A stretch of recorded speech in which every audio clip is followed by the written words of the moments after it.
예, 함께 살펴볼 말씀은 요한복음 2장 13절에서 22절까지 말씀을 보겠습니다. 요한복음 2장 13절에서 22절까지 말씀을 제가 봉독하겠습니다. 유대인의 유월절이 가까운지라 예수께서 예루살렘으로 올라가셨더니 성전 안에서 소와 양과 비둘기 파는 사람들과 돈 바꾸는 사람들이 앉아 있는 것을 보시고 노끈으로 채찍을 만드사 양이나 소를 다 성전에서 내쫓으시고 돈 바꾸는 사람들의 돈을 쏟으시며 상을 엎으시고 비둘기 파는 사람들에게 이르시되 이것을 여기서 가져가라. 내 아버지의 집으로 장사하는 집을 만들지 말라 하시니 제자들이 성경 말씀에 주의 전을 사모하는 열심이 나를 삼키리라 한 것을 기억하더라. 이에 유대인들이 대답하여 예수께 말하기를 내가 이런 일을 행하니 무슨 표적을 우리에게 보이겠느냐. 예수께서 대답하여 이르시되 너희가 이 성전을 홀라 내가 사흘 동안에 일으키리라. 유대인들이 이르되 이 성전은 46년 동안 지었거늘 내가 3일 동안에 일으키겠느냐 하더라. 그러나 예수는 성전된 자기 육체를 가리켜 말씀하신 것이라. 죽은 자 가운데서 살아나신 후에야 제자들이 이 말씀하신 것을 기억하고 성경과 예수께서 하신 말씀을 믿었더라. 아멘. 잠시 기도하고 이 말씀 함께 살펴보겠습니다. 하나님 아버지, 또 저희로 요한복음 말씀을 계속 살펴가게 하시니 은혜를 감사합니다. 오늘도 이 본문 말씀 살필 때 마땅히 우리가 들어야 될 말씀이 각 성도들의 마음에 들려지도록 주께서 축복해 주시옵소서. 예수님의 이름으로 기도드리옵나이다. 아멘. 여러분이 한 주 평안하셨습니까? 우리는 계속해서 사도 요한이 소개하는 예수님의 메시아 사역 초기에 있었던 일들을 살펴가고 있습니다. 특별히 지난 주일은 예수님께서 당신이 메시아이신 것을 세상에 나타내신 첫 번째 표적을 살펴보았습니다. 많은 성도가 알고 있는 가나안 혼인 잔치집에서 예수님께서 물로 포도주를 만드신 사건입니다. 예수님은 그 표적을 통해서 당신이 메시아로 이 땅에 오신 이유는 인간의 욕망이나 필요를 채우기 위함이 아니라는 것을 분명히 말씀하셨고 당신이 곧 하나님이신 것을 표적으로 나타내 보이셨습니다. 그런데 여전히 오늘날도 많은 성도가 예수님의 능력과 예수님의 도우심이 자신의 목표나 자신의 욕심이 채워지는데 나타나는 것을 신앙의 열매로 생각하는 경우가 많다고 말씀을 드렸습니다. 물론 때로는 예수님께서 우리의 연약함과 어쩔 수 없음을 아시기에 그런 요구조차도 응답하십니다. 그죠? 예수님의 어머니가 포도주가 떨어진 것을 예수님께 요구했을 때 어머니 그것이 나와 무슨 상관이 있습니까? 이렇게 말은 했지만 그 요구를 해 주셨던 것처럼 그렇습니다. 그러나 우리는 이제 그것이 일상화되면 안 되죠. 그죠? 조금씩 성장해 가야 되는 것입니다. 신앙이 우리의 필요를 채우기 위해서 있는 것은 아니니까 모든 사람의 신앙은 그것으로 시작을 합니다. 내 필요를 위해서 신앙을 시작을 하지만 끊임없이 그 신앙으로 가면 안 되는 거예요. 이거 어린아이 신앙이거든요. 그래서 결국은 우리가 예수님께서 늘 아직도 그 수준에 있다면 얘야 그것이 나와 무슨 상관이 있느냐 이렇게 말씀하시는 주님의 그 음성을 늘 기억을 해야 할 것입니다. 그러므로 성도된 우리는 예수님의 도우심과 능력을 나는 주로 무엇을 위해 사용하기 원하는지 자신의 마음을 늘 살피면서 주 앞에 나와야 할 것입니다. 그런 내용에 이어 오늘 함께 살펴볼 말씀은 예수님께서 메시아로서 사역을 시작하던 첫 해에 유월절 절기를 지키기 위해서 예루살렘 성전에 올라가셨을 때 있었던 일을 살펴보려고 합니다. 어쩌면 이 장면 역시 주일학교를 다닌 분들이거나 신앙생활을 어느 정도 하신 분들은 대부분 알고 있는 내용입니다. 일명 성전 정화 사건으로 우리가 보통 말들을 하죠. 제가 본문 읽을 때 그 내용이구나 하신 분들도 아마 많이 계셨을 것입니다. 그날의 상황을 제가 조금 더 그 설명을 드려야 될 것 같습니다. 여러 가지 우리가 알아야만 될 내용들이 있거든요. 우선 유대인 대부분이 그렇듯이 예수님도 유월절 절기를 지키기 위해서 예루살렘에 올라가셨습니다. 예수님께서 십자가를 지시기 전까지는 예수님도 여전히 율법에 기록된 성전 제사 제도나 절기를 늘 지켰기 때문에 그렇습니다. 물론 예수님께서 십자가를 지셨을 때 나타나는 현상이 있었죠. 그 성전 지성소와 성소 가운데 있었던 휘장이 위에서부터 아래로 쭉 찢어졌잖아요. 예수님께서 당신의 몸을 찢으신 것을 예표한 것인데, 그러므로 예수님의 십자가 사건 이후는 모두가 다 그 하나님 앞에 나아갈 수 있어요. 성전 절기 이런 거 안 따지고도 성전 제사 의식 없이 다 예수님 앞에 나아갈 수 있게 된 거예요. 근데 그 전에는 예수님조차도 절기에 따라서 예배를 드렸습니다. 여하튼 그런 내용을 잘 보여주는 게, 우리가 지난주에도 말씀드렸지만 예수님이 청소년일 때 부모를 따라 그 예루살렘 성전에 올라갔던 사건이 있었잖아요. 그런 것들이 예수님이 자라시면서 계속 그 절기에 따라서 그 성전에 올라갔던 그런 사례들을 잘 보여주고 있는 장면입니다. 여하튼 예수님은 메시아로서 사역을 시작하는 그 첫 해에 유월절 절기를 지키기 위해서 예루살렘에 올라가셨습니다. 여기서 한 가지 더 참고로 알아야 될 것은, 유대인들이 율법에 따라 지키는 절기가 7가지 절기가 있었는데, 그 중에 유월절과 칠칠절, 초막절 이 세 절기는 예루살렘 성전에 올라가서 지켰습니다. 그래서 이 세 절기를 보통 성전에 오르는 절기 그렇게 얘기들 합니다. 그런데 한 해에 3번씩이나 절기를 지키기 위해서 예루살렘에 올라가는 것은 사실 쉽지 않아요. 그죠? 오늘날처럼 뭐 교통 인프라가 다 되어져 있는 게 아니잖아요. 뭐 자동차가 있었습니까? 전철이 있었습니까? 다들 걸어서 성전에 올라와야 됐기 때문에 사실상 1년에 3번이나 그 절기를 지키기 위해서 예루살렘에 가는 것은 물리적으로 쉬운 일은 아니었습니다. 물론 뭐 아무리 어려워도 유대교에 철저했던 사람들은 그렇게 만사를 제쳐놓고 세 절기를 모두 예루살렘에 올라가서 지켰지만, 어쩔 수 없는 사람들도 있었잖아요. 어쩔 수 없는 사람일지라도 1년에 한 절기만큼은 반드시 예루살렘에 올라가서 절기를 지키려고 무진장 애를 썼습니다.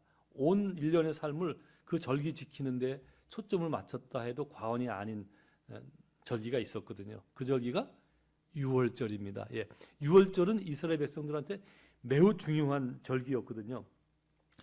기억하시겠지만 유월절은 영어로 패스오버라고 하잖아요. 넘어가다, 이런 유월하다, 넘어간다는 뜻인데, 다 아시겠지만 이스라엘 백성이 애굽에서 종살이할 때 하나님께서 이스라엘 백성을 애굽에 꺼내실 때 그 10가지 재앙을 내렸는데, 그 마지막 재앙이 죽음의 재앙입니다.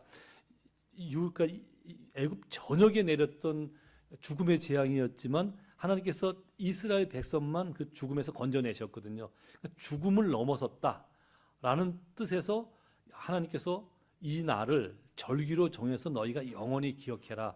즉 우리가 하나님으로 인해서 산 생명이 되었다는 것을 이스라엘 백성들이 영원히 기억해야 하는 절기거든요. 이스라엘 백성으로서는 굉장히 중요한 절기잖아요. 그 절기가 아니면 자기들의 존재가 없었을 뻔했으니까 자기들이 존재하는 이유가 하나님의 은혜라는 것을 늘 기억하는 것이 유월절 절기였어요. 그러니까 만사를 제쳐놓고 유월절 절기에는 항상 예루살렘에 올라가서 희생 제물을 드리면서 그 하나님의 은혜를 기억하는 것입니다. 아시겠지만 그 희생 제물의 양을 주로 드렸는데, 우리가 10번째 재앙 유월절에서 이스라엘 백성이 죽음을 넘어설 수 있었던 근거가 하나 있죠. 그게 뭐죠?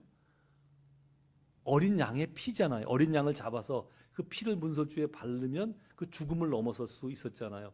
그런데 우리가 지난주에도 살펴봤지만 요한복음 1장에서 예수님이 공생의 사역을 시작하시기 위해서 세례 요한한테 나왔을 때 세례 요한이 예수님을 보고 바로 뭐라고 일러요? 보라, 세상 죄를 지고 가는 하나님의 어린 양이로다, 그렇게 말씀하셨잖아요. 그죠? 어쨌든 그런 유월절 절기는 그런 의미를 늘 기억을 하면서 예배를 드리는 그런 절기였습니다. 그런 이유로 유월절에는 이스라엘 안에 사는 사람들뿐만 아니라 이스라엘을 떠나서 외곽에 사는 사람들도 났거든요. 오늘날 터키 땅. 이스라엘 면적하고 터키 면적하고 비교하면 어마어마하게 한 10배, 10대 배 이상 차이가 나지 않을까. 그러니까 그 이스라엘에서 예루살렘에 오는 것도 쉽지가 않은 거리였거든요. 예를 들면 이제 예수님께서 지금 예루살렘 6월절을 지키기 위해서 예루살렘에 오셨잖아요. 예수님 사는 동네가 여기거든요. 여기가 나사렛인데 갈릴리 호수 아래 끝에서 직선으로 그으면 거기가 나사렛이에요. 거기서 여기로 오셨어요. 사해 호수 끝부분에서 직선으로 그으면 여기가 예루살렘이에요. 그냥 여러분들이 상식적으로 알아두면 지도에서 찾을 때 금방 찾을 수 있어요. 여기서 직선으로 그으면 여기가 예루살렘인데 여기서 여기를 오는데 성경에 기록된 대로 보면 요 여리고에서 보통 직선으로 오질 않았어요. 여기가 사마리아 사람들이 살았거든요. 그러니까 유대인들은 사마리아 사람들이 사는 지역을 들어가지 않았으니까 항상 나사렛에서 이렇게 요단 쪽 강 쪽으로 내려와서 이렇게 내려와서 여기 여리고에서 예루살렘을 향해서 이렇게 올라갔어요. 예루살렘에서 이렇게 올라가는 거리를 그 사람들이 하루길이라고 했어요. 하루길. 그러니까 여기서 여기가 하루길이니 여기서 여기까지 오는데 얼마나 걸렸을 것 같아요? 대략. 적어도 4, 5일 이상은 걸린단 말이에요. 그죠? 그러니까 요 안에서 움직여도 4, 5일인데 아시다시피 그 터키는 이만큼 있어요. 여기 이만큼. 여기서 걸어왔지, 여기 요르단 땅이 있지, 시리아 땅이 있지, 이 사람들이 다 거기 흩어져 살던 유대인들도 6월절만 되면 6월절만큼은 다 예루살렘에 모여서 예배를, 그 절기를 지켰습니다. 그러니 6월절에 예루살렘이 얼마나 사람으로 복잡거렸을지 상상이 되지요. 그죠? 엄청 그 복잡거렸습니다. 그 시대에 역사를 기록하고 있는 요세푸스가 뭐라고 얘기를 해놨냐면 6월절 절기를 지키는 7일 동안 예루살렘을 방문한 유대인의 숫자가 연인원이 약 200만 명이 넘었대요. 많이 보면 한 260만 명까지도 보거든요. 그리고 그때 희생 제물로 드렸던 양의 숫자가 보통 한 25만 마리 정도 드려졌대요. 그러니까 얼마나 6월절 절기에 예루살렘이 사람으로 넘쳐났고 그런 제사 의식으로 그렇게 복잡거렸는지 우리가 상상을 할 수 있습니다. 오늘 본문을 읽으면서 그런 뒷 배경을 우리가 알고 읽으면 예수님께서 왜 화를 내셨는지 깨달을 수 있습니다. 여러분, 6월절 절기가 왜 하루가 아니고 7일인 줄 아세요? 6월절은 하루거든요. 딱 하루만 지키면 되는데 6월절이 끝나는 바로 그 시점, 끝나는 시점과 그 바로 이어지는 무교절이 같이 붙어 있어요. 그러니까 6월절과 무교절을 따로 떼어서 지킬 수가 없었어요. 그래서 그 당시 성경에도 보면 6월절이라 하는 무교절이 또는 무교절이라 하는 6월절이 그렇게 막 혼용해서 사용을 했거든요. 그러다 보니까 6월절이 하루고 그다음에 7일 무교절이 이어졌는데 이것을 합쳐서 그냥 7일 동안 6월절을 지켰어요. 근데 얼마나 다행이에요. 만약에 6월절이 하루였으면 그 많은 사람들이 한꺼번에 몰려들 수가 없죠. 아마 사람에 치여서 문제가 되지 않았을까? 근데 다행히 그 7일간 나눠서 분산해서 그 6월절 절기를 지켰기 때문에 충분히 그것이 가능하지 않았나 그렇게 생각이 되어집니다. 이와 같은 예수님도 메시아로서 첫 해를 시작하면서 6월절이 되자 절기를 지키기 위해 예루살렘에 올라가셨다는 내용이 오늘 본문 내용입니다. 그런데 이제 몇 날을 예수님도 걸어서 오셨겠죠. 몇 날을 걸어서 성전 마당에 들어섰는데 성전 뜰에서 제물로 드릴 소와 양을 구하기 위해서 북적이는 사람들을 보고 예수님이 크게 화를 내셨다는 것이 오늘 본문 기록입니다. 또한 예수님을 화나게 만든 또 다른 이유는 성전세 낼 돈을 바꾸기 위해서 이리저리 몰려다니며 그 환전하는 사람들 때문이었습니다. 그래서 예수님은 노끈으로 채찍을 만들어 성전 뜰에서 소와 양을 파는 사람들을 내어 쫓으시고 돈 바꿔주는 환전상의 상을 엎으셨습니다. 그러면서 이렇게 말씀하셨습니다. 내 아버지의 집으로 장사하는 집을 만들지 말라. 여러분, 근데 제가 그 당시 절기를 지키러 올라왔던 사람들이 예수님께서 하시는 그런 행동을 얼마나 황당하게 여기셨을까 하는 생각을 해봤습니다. 왜냐하면 오늘날 표현하자면 웬 듣보잡이잖아요, 그죠? 웬 듣보잡 청년이 나타나서 어느 날 갑자기 채찍을 들어갖고 막 후드려치면서 나가라고 쫓는데, 여러분 그 사람들이 왜 그 자리에 있었는지를 알면은 그 사람들이 얼마나 황당했을까 하는 생각을 우리가 할 수 있어요. 우리 막연히 읽으면서 성전에서 장사를 해, 거룩한 데서 이것도 쫓겨나야지, 당연한, 예수님이 당연한 일을 하셨을 거야, 이렇게 생각을 하면 사실 큰 오산이에요. 여러분 거기에서 장사하는 사람들이 왜 있었는 줄 아세요? 왜 그 앞에서 그 좁은 성전 뜰에서 그게 이제 보통 이방인의 뜰이었을 것이라 그렇게 생각을 하는데, 왜냐하면 내어 쫓았다 그러니까 어떤 공간이 있었다는 얘기잖아요. 그러니까 성전 안에 그 이방인의 뜰이 있고 그 안에 들어가면 여인의 뜰이 있고 그 안에 들어가야 이제 우리가 생각하는 지성소와 성소 이런 성전이 있었거든요. 그러니까 가장 넓은 바깥에가 이방인의 뜰인데, 그 이방인의 뜰조차도 사실 이게 그다지 넓지는 않거든요. 그 몰려드는 사람에 비하면, 예? 뭐 오늘날 우리 개인집에 비하면 넓었겠지만, 그 어마어마한 사람들이 모여들 때 그 좁은 공간에서 복잡거리고 소와 양을 팔고 있으니, 그죠? 그 말이 돼? 이렇게 생각할 수도 있는데, 사실은 다른 측면을 또 우리가 알아야 됩니다. 그래야 그 이스라엘 사람들에 대한 그 사람들이 느꼈을 황당함과 예수님의 분노를 같이 이해할 수 있거든요. 예루살렘에 절기를 지키러 올라올 때는 반드시 희생 제물을 갖고 와야 돼요. 반드시 희생 제물. 그래서 아까 양이 한 25만 마리가 드려졌다고 하는 이유가 바로 그것이에요. 근데 제사 드리는 제물을 드리는 조건이 있어요. 그게 뭐냐면 흠없고 온전한 짐승이어야 돼요. 그러니까 어디가 뭐 털이 빠져 있거나 다리를 절거나 상처를 입으면 안 돼. 상처가 있으면 안 돼요. 그러니까 먼 데서 그 사람들이 제사 드리러 제물을 자기가 갖고 오잖아요. 쭉 데리고 와서 성전 앞에 탁 들어서면 누가 검수를 할까요? 제사장들이 검수를 한다고요. 제사장들이 검수, 이거 안 돼. 뭐 이거 여기 눈곱이 꼈네. 얘 병 들었나 봐. 안 돼. 뭐 털이 빠졌네. 안 돼. 뭐 상처가 있으면 안 돼. 뭐 이러고 저러고 자꾸 이 빠꾸를 논다 그래. 뭐라 그래요, 이거? 어떻게 정나게 표현을 하나? 예? 예? 예, 불합격. 예, 아주 쉬운 말이네요. 다 불합격을 시키니까 얼마나 이 사람들이 황당하겠어요. 생각을 해보세요. 1년 내내 기다려서 6월절 절기를 지키기 위해서 먼 길을 와갖고 예루살렘, 이 가나안 땅 안에 있었던 사람들이야 뭐 4, 5일이라고 그러지만 더 멀리 있었던 사람들은 얼마나 황당하겠어요. 동물을 열심히 지킨다고 지켜서 간신히 왔는데 오는 동안, 그죠? 뭐 이렇게 돌뿌리에 걸다 보니까 발톱이 빠졌다든가 무슨 상처가 있었던거나 왔는데, 야, 이거 안 돼. 그러면 어떡하느냐고요? 1년 왔네, 이왕 왔는데 재물이 없으니까 예배 못 드려. 그럼 예배 못 드릴 수도 없고, 이 황당하잖아요. 그런 일이 얼마나 자주 있었을까요? 예, 뭐 기록되어 있지는 않지만 비일비재하게 아마 많았을 거예요. 특별히 더 마음을 들여서 예배하려는 사람일수록 더 그랬을 거예요. 그죠? 그러다 보니 이제 점점 그런 실수를 줄이고 어떤 시행착오를 겪지 않으려는 노력들이 생길 거 아니에요. 그러니까 그런 것들이 조금씩 발전하다 보니까 이런 현상이 생긴 거예요.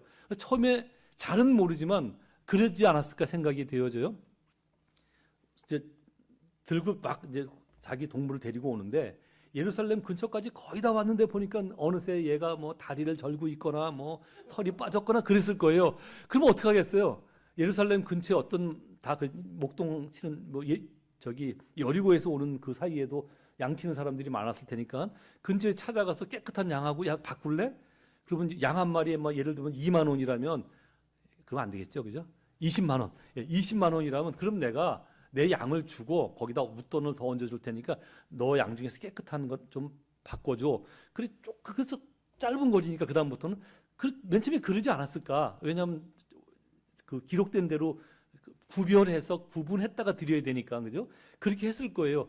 근데 가만히 생각해 보니 어차피 멀리 와서 그 앞에서 구할 거라면 뭐하러 양을 끌고 오는 수고를 하느냐고요. 걸어올 때 자기 식량 지고 오는 것도 쉽지 않은데 동물을 데려오면 동물 사료까지 짊어져야 되잖아요, 그죠? 맨 처음엔 동물을 네 먹을 거 네가 줘. 그리고 이제 양한테 지어서 끌고 오다가도 자꾸 이 짐에 쓰기면 털이 빠지니까 그럼 또 안 되잖아요, 그죠? 그러니까 어차피 모든 사료를 자기 먹을 거, 양 먹을 거 다 짊어지고 그러고 오지 않았을까, 그죠? 근데 그러고 와도 어차피 문제가 생기니까 그 앞에서 바꿀 거라면 뭐하러 그렇게 출발하냐? 아예 그 처음부터 양을 팔아서 돈을 준비해 갖고 와갖고 예루살렘에 와서 사면 되잖아요, 그죠?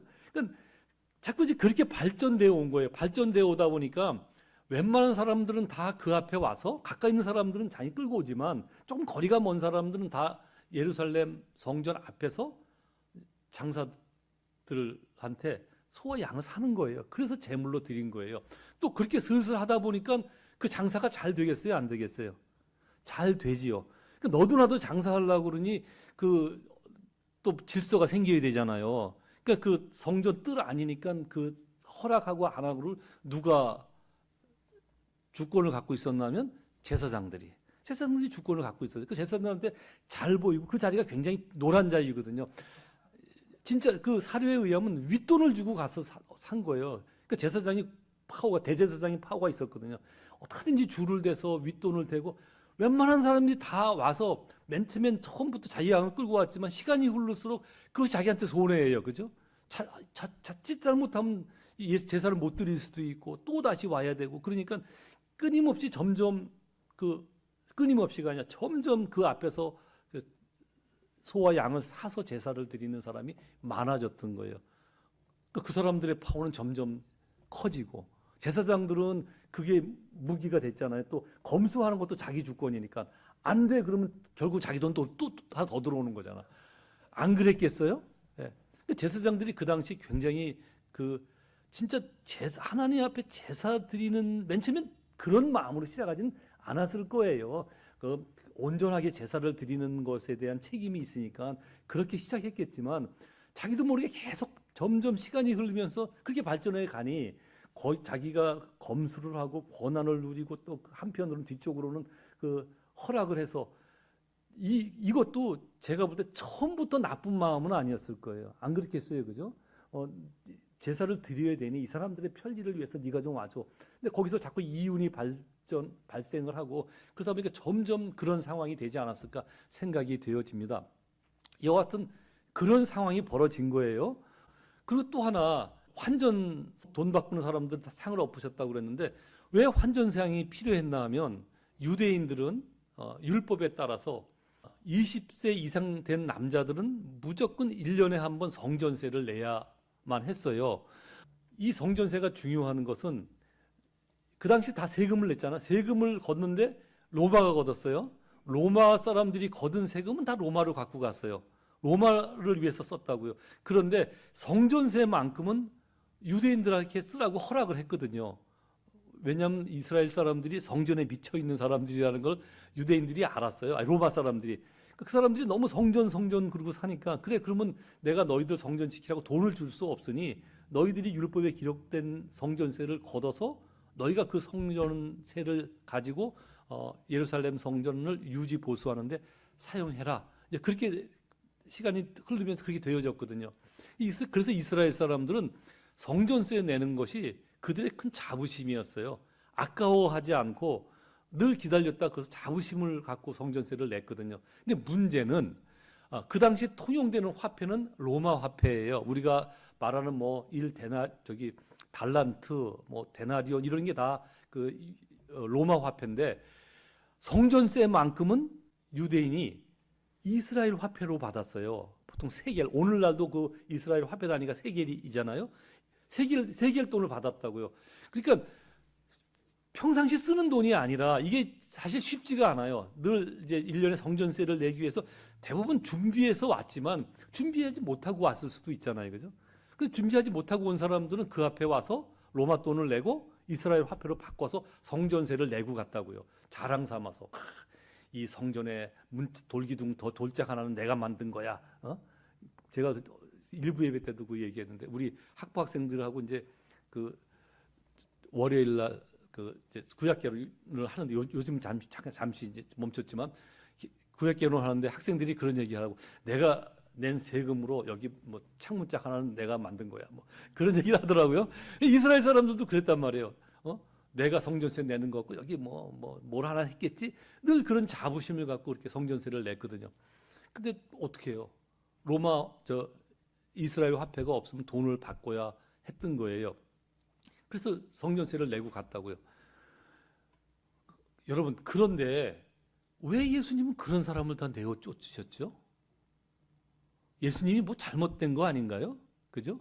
예수님은 현실을 인정하지 않았던 걸까요?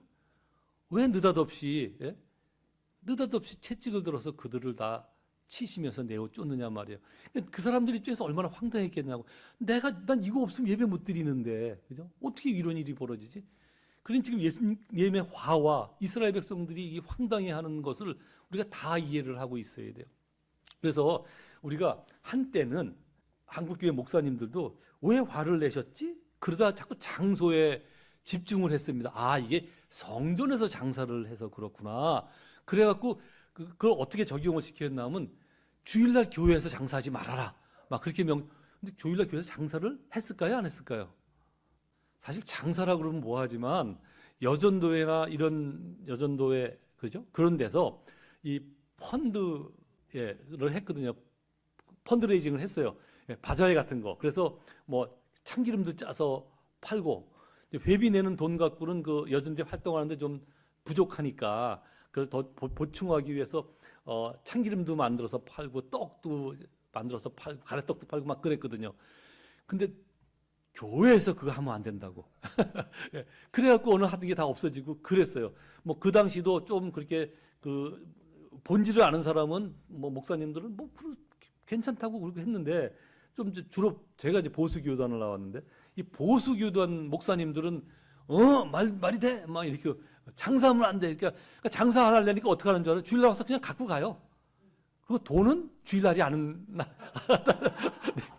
그러기도 했다니까요. 이게 얼마나 우스꽝스러운 일이냐고요. 뭐 오늘날은 이제 그러는 교회가 없으리라 생각이 되어지는데 다 발전되어 오는 과정이죠. 그죠? 이 사람들도 발전돼서 이렇게 이런 행위가 벌어졌듯이 어쨌든 그런 때 그 장수에 주목을 했는데 사실은 다 그 예수님의 분노를 잘 이해하지 못했던 것이에요. 예수님의 분노는 그것이 예루살렘 성전이었기 때문에 또는 그들이 장사를 했기 때문에 왜냐하면 예수님이 내 아버지의 집으로 장사하는 집을 만들지 말라 이렇게 말씀하셨기 때문에 이게 장사가 문제였는가 보다 또 이렇게 생각할 수도 있거든요. 근데 예수님의 분노를 이해하시려면 이걸 역사적으로 이해를 해야 됩니다. 사실 이스라엘 백성한테 성전을 만들게 하신 이유부터 우리가 따지고 들어야 돼요. 성전 제사가 시작된 그 근원이 뭐예요? 어디서부터 시작된 거예요?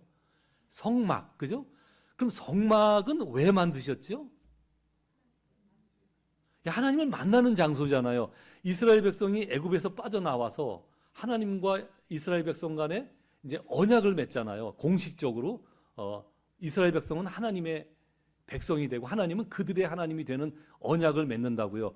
언약의 조건이 있잖아요. 이스라엘 백성은 하나님의 율례와 법도를 따라 지키는 거고 하나님은 그들의 하나님이 되는 거잖아요. 그러니까 그들이 이스라엘 백성 그래서 하나님이 이스라엘 백성한테 그러니까 너희들 내 백성이 되겠냐? 예. 그러면 이제 내 백성이니까 내 규례와 법도를 지켜라. 그래서 거기서 율법을 주신다고요. 출애굽기 19장에서 그 계약을 맺고 20장에서 율법이 주어지잖아요.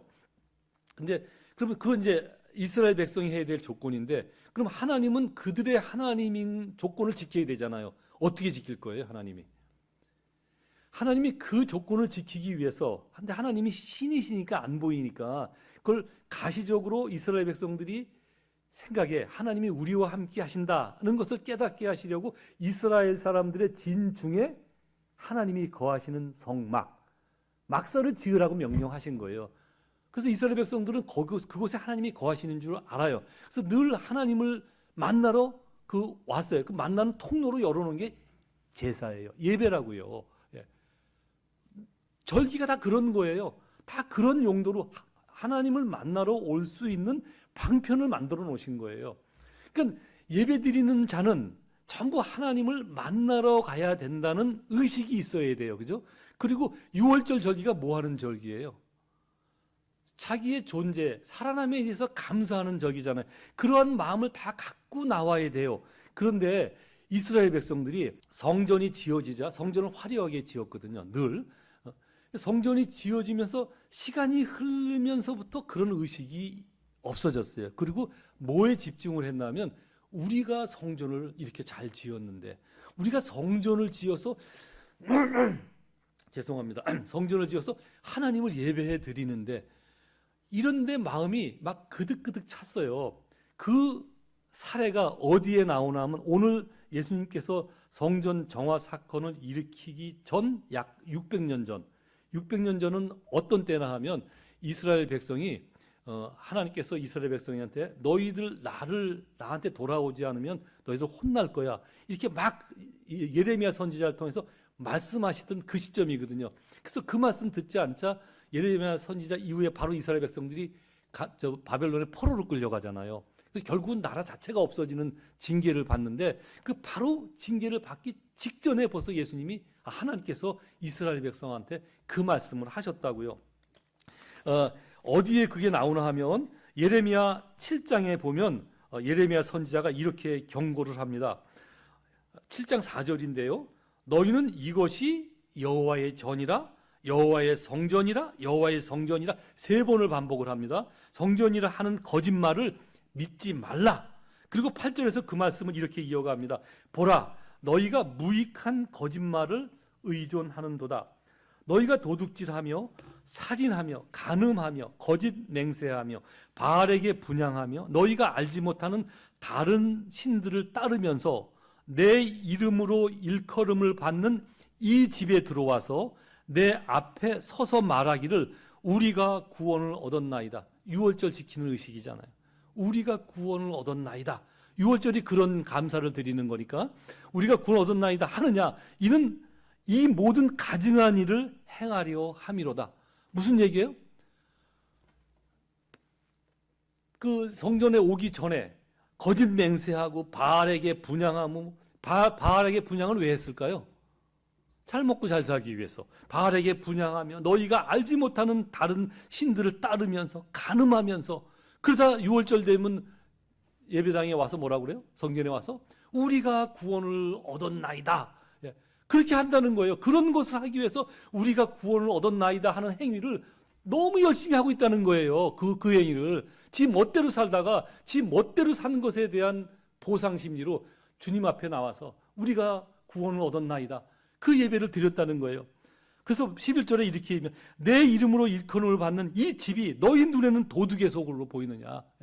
네 할 집 다 하고 와서 내 주의 이름으로 구원 얻었나이다 하고 예배하면 그것을 다 되는 줄 아느냐. 그 경고를 한다. 보라, 나 곧 내가 그것을 보았노라, 이렇게 말씀하신다니까요. 하나님이 그들의 마음에, 눈으로 볼 땐 너무 잘해요.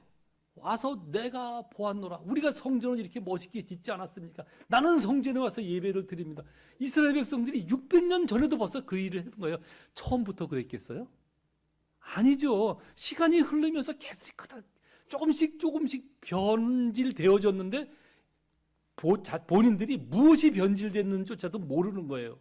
그리고 신앙생활을 하다 보니 이런 지경까지 이르는 거예요. 그래서 하나님께서 마음이 아파서 예레미야 선지자를 통해서 이렇게 말씀하신 거예요.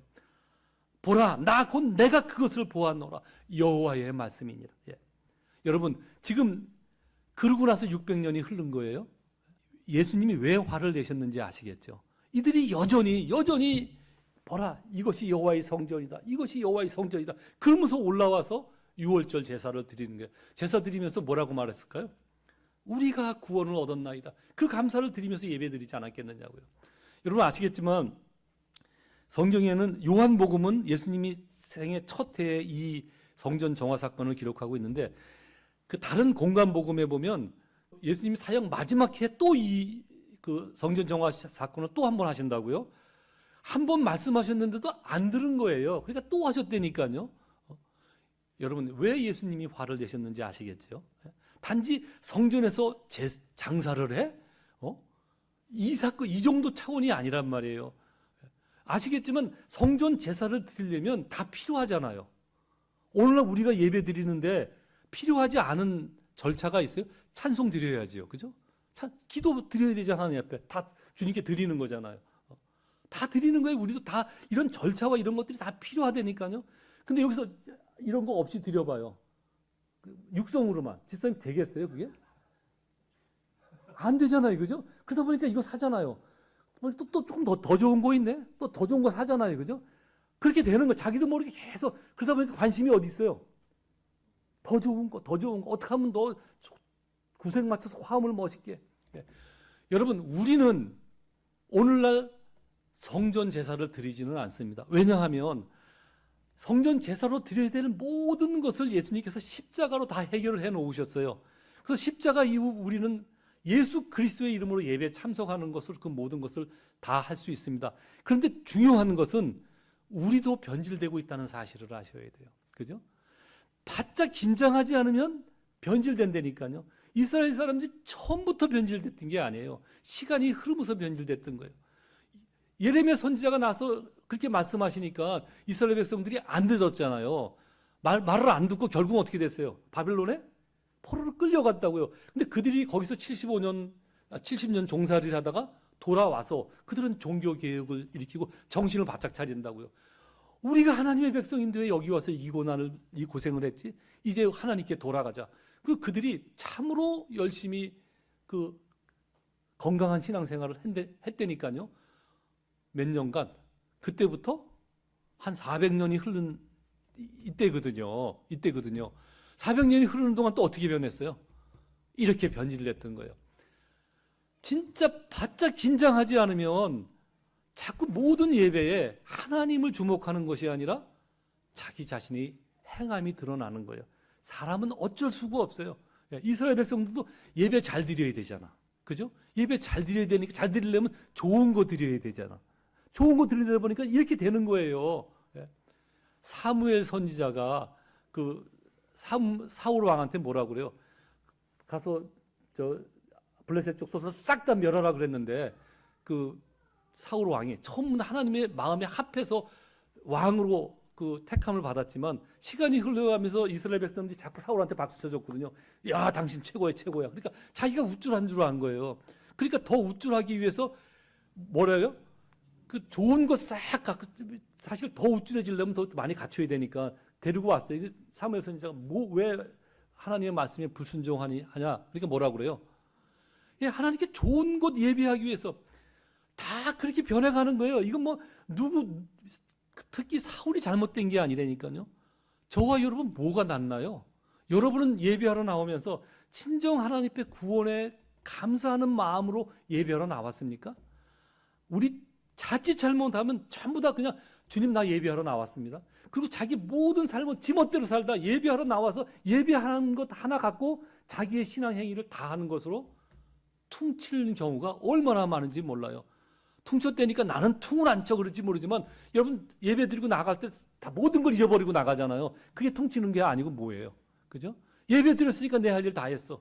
그리고 나는 이제 내 맛대로 사는 거예요. 그죠? 그리고 모든 지난주에 우리 봤던 것처럼 모든 그 하나님의 능력과 은혜를 무엇을 위해서 구합니까? 나를 위해서 구하잖아요. 이스라엘 백성들이 그랬어요. 예수님이 그런 예배 드리는 모습을 보고 너무 안타깝게 생긴 거예요. 그 채찍을 들어서 치셨잖아요. 내 아버지를 장사하는 집으로 만들. 장사가 중요한 게 아니라 그런 것 하려고 왔느냐 이렇게 말씀한 거예요. 그러니까 야 네가 뭔데 우리가 46년간이나 지은 이 우리의 긍지이자 자존심인 이 성전을 성전에서 막 채찍질을 해. 네가 하나님의 아들이야? 표적을 보여. 그러니까 예수님이 뭐라 그래요? 성전을 헐어라. 헐어라. 내가 3일 만에 다시 지으리라. 그것이 당신의 몸을 가리킨 것이라고 성경에 기록되어져 있지만 예수님께서는 그런 뜻으로 하신 게 아니라 제 생각입니다. 그런 성전이라면 차라리 헐어버려라. 그런 뜻으로 하신 거예요. 그런 성전이라면. 여러분도 지금 예배하러 나왔는데 그런 마음으로 왔다면 그런 예배는 차라리 드리지 말아라. 그렇게 말씀하시는 거예요. 근데 우린 잘 모르죠. 우리도 착각하거든요. 내가 진짜 하나님을 예배하러 나왔는지, 그죠? 그냥 내가 그냥 종교적 도리를 다하기 위해서 나온 건지 우리는 모른다니까요. 정말 정신 차려야 돼요. 예배하는 사람들은. 그래서 우리가 찬양할 때도 계속 그 예배에 나아가고 이런 찬양을 부르는 게 되게 분위기 잡네?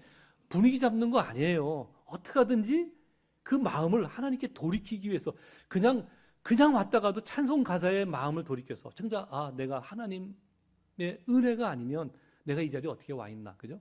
세상 사람들은 볼 땐 저거 시간 낭비하고 가 있는 거죠. 우리는 알잖아요. 우리 스스로는 왜 이 자리에 나와 있는지.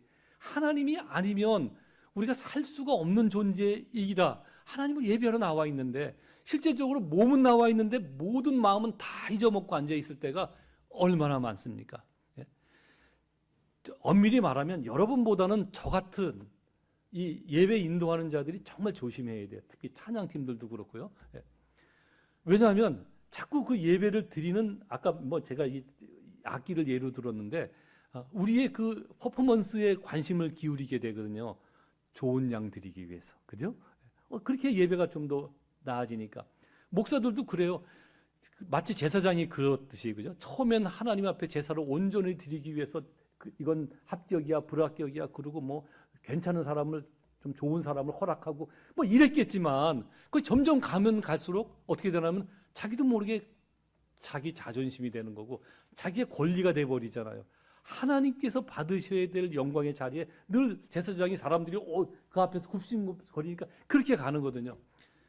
오늘날 생각하면 가장 문제가 목사들입니다. 저도 포함해서.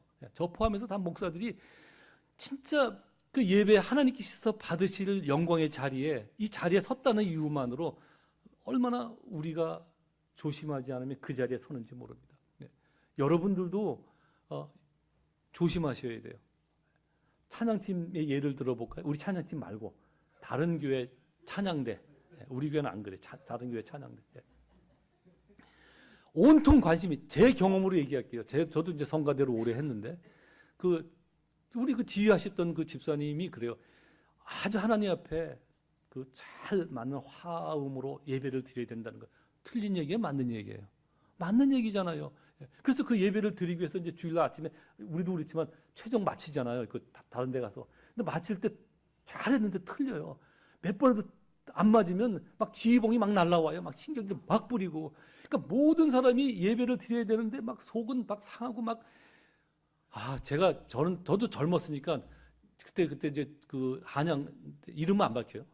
한양 지금 교수 어디 하지 않을까? 한양대에서 전공하시는 지휘 전공하시는 그 학생이었는데, 대학원 학생이었나? 진짜 성질이 얼마나 무서운지, 그냥 틀리면 막 지휘봉 막 날라오고 그러거든요. 제가 어느 날 진짜 한 방 치려고 그랬어요. 젊은 혈기에 저거 뭐야 이러고. 주일날 예배만 하면 다 망가져 버리는 거예요. 그러니까 화음을 맞춘다는 건 좋은데 예배 본질이 그게 아니잖아요. 정말 잘 맞는 화음을 드리려면 CD 틀어놓으면 되지. 얼마나 정교해, 그죠? CD 그 당시도 그 국립 합창단이 만들어 놓은 CD도 있었고 많았거든요. 얼마나 정교하게, 그거 틀어놓으면 되지. 왜 그 전공자도 아닌 사람들 갖다 불러다 놓고 안 맞는다고 막 신경질 내고 지휘봉 날리고 그러냐 말이에요. 할 수 있는데, 여러분, 하나님께서 왜 성전 제사에 흠없는 제물을 드리라고 그러셨을까요? 하나님 책임이잖아. 그런 말 한마디 때문에 지금 그 난리가 벌어진 건데 왜 그러셨을까요? 왜? 마음을 드리라고 그런 거거든요. 마음을 준비시킨 거예요. 마음을. 구약에 그것을 왜 철저히 했냐? 이스라엘 백성들한테 가르쳐야 되기 때문에 구약 백성들한테 철저하게 그걸 시킨 거고요. 시간이 오면서 흐르면서, 성경을 보시면 알겠지만 이제 역사가 흘러가면서 그 철저함이 조금씩 완화가 되거든요. 처음에는 잘못하면 막 하나님께서 징계를 막 하시고 그랬는데 나중에는 그렇게까지는 안 하셨다고요. 왜? 훈련시키고 마음을 담기 위해서 그러는 거예요. 여러분, 우리도 하나님을 예배하러 나올 때 그 마음을 어디다 담겠어요? 담을 수 있는 형틀이 있어야 되잖아요. 그죠? 그 마음을 담는 게 찬양이고 대표 기도고 그러는 거예요. 그죠? 우리의 자세고. 여기다 그 마음을 담는 건데 자칫 잘못하면 그 담는 그릇에 주목하면 마음을 잃는다니까요. 이게 어디까지가 예배 형식이고 어디까지가 예배인지 이 구분하기가 쉽지가 않아요. 늘 예배하는 자들이 목이에요. 예배하는 자들의 목이에요. 그러니까 늘 그래서 형태는 없을 수는 없잖아요. 그죠? 찬양 안 드려요? 찬양 드려야 되잖아요. 아무렇게나 그냥 저기 앉아있다 찬양, 자기 혼자 찬양하고 뭐 자기 혼자 성경 읽고 갈 수는 없잖아요. 그죠? 공식적으로 진행을 해야 되니까 전부 절차가 필요한데 정말 여러분들이 조심하지 않으면 그 절차의 마음을 뺏겨버리면 그 형식의 마음을 뺏겨버리면 정말 중요한 하나님을 예배하는 마음을 잃어버린단 말이에요. 유월절을 왜 지켜야 되는지 그 마음을 잃어버린단 말이에요. 그 마음 없는 예배에 하나님께서 예수님이 분노를 하신 거예요. 시간이 흐르면서 그렇게 완전히 변질되어 버렸거든요. 오직 형태만 남았던 거예요. 제가 볼 때 오늘날도 그런 예배가 얼마나 많은지 몰라요. 저는 그래서 여기 뭐 우리 그 예은 집사님 부모님 되시는 이 목사님도 와 계시지만 예배 그 순서가 화려해지는 거 저는 진짜 원하지 않아요. 또 순서가 많아지는 것도 저는 진짜 원하지 않는다고요. 제가 드린 예배 순서가 제가 와서 20년 전에 와서 그 순서 지금까지 하나도 변하지 않고 그대로 진행을 시키는 거예요. 뭐 하나 집어넣는 것도 저는 왜냐하면 복잡하면 복잡할수록 하나님을 향하는 마음을 잃어버리거든요. 예배는 순서는 최소한의 것만 있으면 돼. 최소한의 것만. 또 예배의 모든 이런 장치도 최소한의 것만 있으면 돼요. 사실은 악기도 그래서 최소한의 것만 있으면 되는 거예요. 자칫 잘못하면 마음을 빼앗겨 버리거든요. 우리가 하나님 앞에 마음을 드리러 왔는데 그 마음이 자꾸 이런 오만 것에 뺏겨 버리면 하나님이 받으시는 예배가 아니라니까요. 하나님이 받으시는 예배는 마음입니다. 마음. 우리가 예배하는 자가 오늘 본문을 통해서 예수님께서 왜 분노하셨는지 다시 한번 확인하면서 예배 드리러 나올 때마다 그 마음을 잃지 않고 나와야 돼요. 어떻게 목사님 매번 그렇게 드립니다. 매번 하셔야죠. 그게 신앙이니까요. 매번 자기 마음을 정돈해서 하나님 앞에 찬양 부를 때 그 찬양 가사에 마음을 싣고 또 대표자가 나와서 기도하면 그 거기에 아멘으로 잘 듣고 동참을 하고 그죠? 짧은 시간 개인 기도 시간이 드리면 자기 기도를 하는 거예요. 제가 토요일 아침마다 그래서 우리가 이제 개인 기도 시간 전에 내일 예배를 위해서 기도하자 하는 기도 제목을 늘 드리는데 그래서 드리는 거예요. 예배가 참으로 중요하다니까 매일 있는 예배지만 가장 중요한 거예요. 이 예배를 통해서 예수 그리스도가 십자가의 피로 나를 구원해 주시고 자녀 삼아 주신 것에 대한 생각을 다시 한번 되돌리고 자꾸 그 감사가 이뤄가는 것에 대해서 다시 한번 경계를 하고 사도 바울이 뭐라고 그랬어요? 나는 매일 죽노라. 나는 매일 죽노라. 매일 죽노라. 우리 그렇게 살다 하나님 앞에 가는 거예요. 뭐 하나님 앞에 내가 뭘 해서 업적을 남겨드릴 필요가 없어요. 하나님이 기억하시는 우리의 업적은 바로 그 마음이라고요. 여러분 생각할 때 내가 그래도 교회 문 한 짝 내가 만들어야지 뭐 찬양만큼은 내가 제일 잘해서 뭐 얼마나 내가 그냥 기깔난 소리로 하나님을 찬양했는지 그런데 자부심을 가질 필요가 없는 거예요. 그럼 목청 음치들 저도 음치인데 음치들 어떻게 하느냐고요? 하나님 찬양 안 받으세요? 그런 거 아니잖아요, 그죠?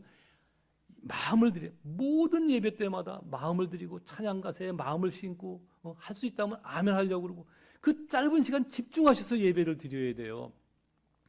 그래서 그 집중하는 예배를 하자면 사실 구약 예배가 더 낫지요. 절차가 이거 복잡하니까. 근데 그렇다고 해도 그 마음을 잃어버렸거든요. 오늘날 아주 예수 그리스도가 예배를 통해서 그 모든 것을 줄여주셨더니 오늘날은 어때요? 역시 오늘날도 마찬가지예요. 그죠? 그러니까 정말 우리는 성경을 보면서 여러분이 스스로 하나님이 누구신지도 알아야 되지만 인간이 누구신지도 알아야 돼요. 인간이 누구신지 왜 알아야 되느냐? 그래야만 예수가 왜 오셨는지를 깨달을 수 있기 때문에 그래요. 그 깨달음 없이 신앙생활하는 사람들은 사실 언젠가는 원점으로 돌아간다니까요. 언젠가는 원점으로 돌아간다고요. 자기가 잘나서 예수 믿는 쪽으로 돌아간다고요. 결국은 끝까지 가서 예수가 아니면 안 된다는 마음을 다시 한번 마음에 확인하고 우리의 신앙을 되돌려서 나와야 돼. 물론 처음부터 그렇게 되는 것은 아니지만 여러분이 기억하십시오. 하나님은 예배를 받으시는데 마음을 받으신다는 사실을 분명하게 기억하면서 오늘도 하나님께서 이스라엘 백성한테는 분노를 하셨지만 나한테는 기뻐 받으시는 그런 예배가 되게 해달라 하는 마음으로 늘 다시 한번 긴장하면서 그런 예배 드리는 저와 여러분 되어지기를 간절히 소망합니다. 기도하시겠습니다.